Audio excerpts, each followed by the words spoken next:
പട്ടം കേന്ദ്രീയ വിദ്യാലയത്തിൽ പഠിക്കുന്ന കുട്ടിയാണ് ഋഷികേഷ് പ്രസാദ്. കഴിഞ്ഞ ദിവസം ഋഷികേഷ് എന്ന 6ാം ക്ലാസ്സുകാരന്റെ കവിത മുരുകൻ കാട്ടാക്കട കേൾക്കുകയും അവന്റെ മാതാപിതാക്കളുമായി സംവദിക്കുകയും ചെയ്തിരുന്നു. 1ാം ക്ലാസ് മുതൽ ആഗ്രഹിച്ച ഒരു കാര്യമാണ് ഋഷികേഷിന് കഴിഞ്ഞ ദിവസം സഫലമായതെന്നും കൂടി നോക്കണം.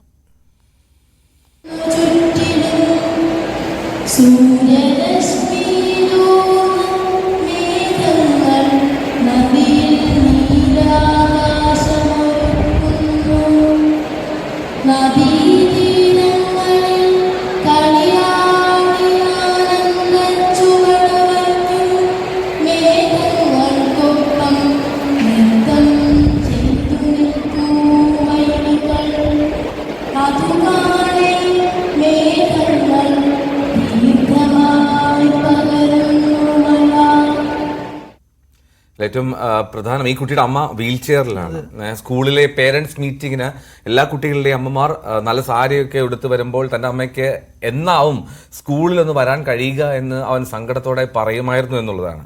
സ്കൂളിൽ റാമ്പില്ലാതിരുന്നതിനാൽ അവർക്ക് വരാൻ പോലും കഴിഞ്ഞിരുന്നില്ല. എന്നാൽ ഇക്കഴിഞ്ഞ ദിവസം അവൻ്റെ അമ്മ വീൽ ചെയറിൽ സ്കൂളിൽ വന്ന് അവൻ്റെ കവിത ചൊല്ലാൻ നേരിട്ട് കേൾക്കുകയും ചെയ്തു, കാണുകയും ചെയ്തു.